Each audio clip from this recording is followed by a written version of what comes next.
ኦሪት ዘኍልቍ ምዕራፍ 14 ማኅበሩም ሁሉ ድምፃቸውን አንሥተው ጮኹ፣ ሕዝቡም በዚያ ሌሊት አለቀሱ።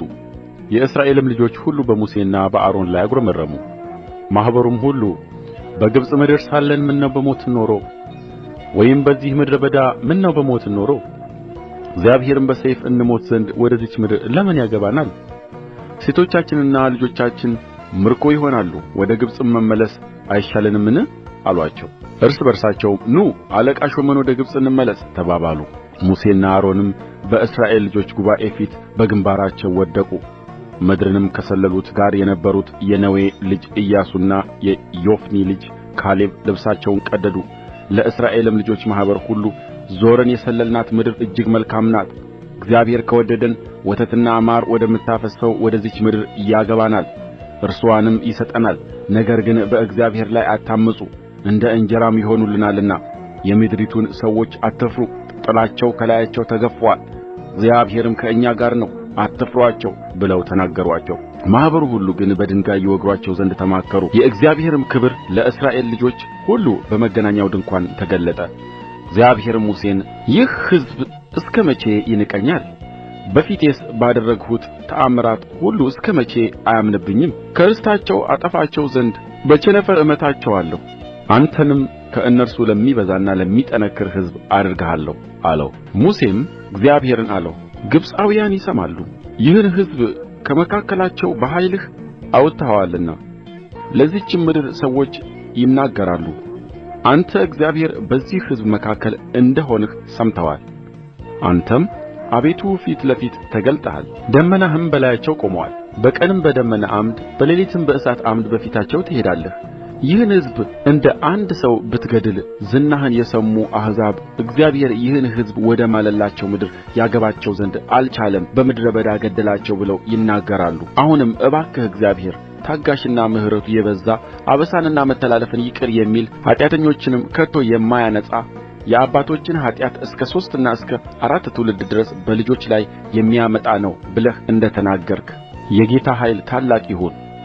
ይህን ሕዝብ ከግብፅ ምድር ካወጣህ ጀምሮ እስከ ዛሬ ድረስ ይቅር እንዳልሃቸው እባክህ እንደ ምሕረትህ ብዛት የዚህን ሕዝብ ኃጢአት ይቅር በል። እግዚአብሔርም አለ፣ እንደ ቃልህ ይቅር አልሁ። ነገር ግን እኔ ሕያው ነኝና በእውነት የእግዚአብሔር ክብር ምድርን ሁሉ ይሞላል።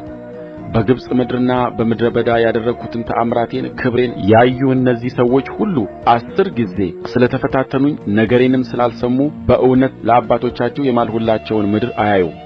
ከእነርሱም የናቀኝ ሰው ሁሉ አያያትም። ባሪያዬ ካሌብ ግን ሌላ መንፈስ ከእርሱ ጋር ስለሆነ ፈጽሞም ስለ ተከተለኝ እርሱ ወደ ገባባት ምድር አገባዋለሁ፣ ዘሩም ይወርሳታል። አማሌቅና ከነዓናዊውም በሸለቆው ውስጥ ተቀምጠዋል።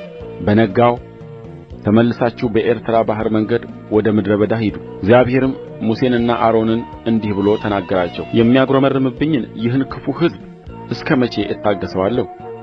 በእኔ ላይ የሚያጕረመርሙትን የእስራኤልን ልጆች ማጕረምረም ሰማሁ። እንዲህ በላቸው፣ እኔ ሕያው ነኝና በጆሮዬ እንደ ተናገራችሁት እንዲሁ በእውነት አደርግባችኋለሁ ይላል እግዚአብሔር።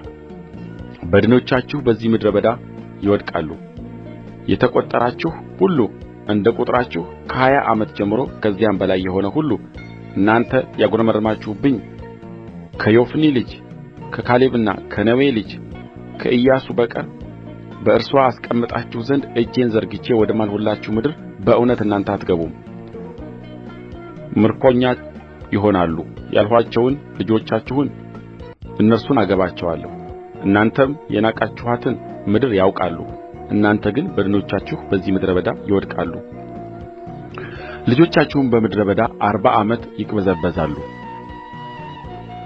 በድኖቻችሁ በምድረ በዳ እስኪጠፉ ድረስ ግልሙትናችሁን ይሸከማሉ።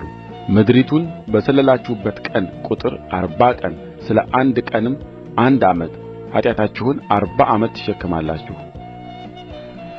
ቍጣዬንም ታውቃላችሁ። እኔ እግዚአብሔር በእኔ ላይ በተሰበሰበ በዚህ ክፉ ማኅበር ሁሉ ላይ እንዲህ አደርጋለሁ ብዬ ተናገርሁ።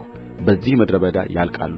በዚያም ይሞታሉ። ምድሪቱንም ሊሰልሉ ሙሴ ልኮአቸው የተመለሱት ሰዎች ክፉ ወሬም ስለ ምድሪቱ እያወሩ በእርሱ ላይ ማኅበሩ ሁሉ እንዲያጕረመርሙ ያደረጉ ክፉ ወሬ ያወሩ እነዚያ ሰዎች በእግዚአብሔር ፊት በመቅሠፍት ሞቱ። ነገር ግን ምድሪቱን ሊሰልሉ ከሄዱ ሰዎች የነዌ ልጅ ኢያሱና የዮፎኒ ልጅ ካሌብ በሕይወት ተቀመጡ። ሙሴም ይህን ለእስራኤል ልጆች ሁሉ ነገረ፣ ሕዝቡም እጅግ አዘኑ። በነጋውም ማልደው ተነሡ፣ ወደ ተራራውም ራስ ወጥተው እነሆ መጣን፣ እኛ በድለናልና እግዚአብሔር ወዳለው ስፍራ እንወጣለን አሉ። ሙሴም አለ፣ የእግዚአብሔርን ትእዛዝ ለምን ትተላለፋላችሁ? አይጠቅማችሁም።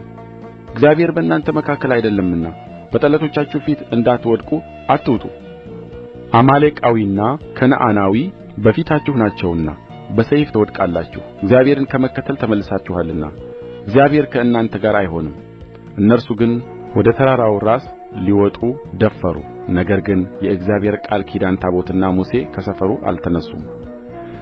በዚያም ተራራ ላይ የተቀመጡ አማሌቃዊና ከነዓናዊ ወረዱ፣ መትተዋቸውም እስከ ሔርማ ድረስ አሳደዱአቸው።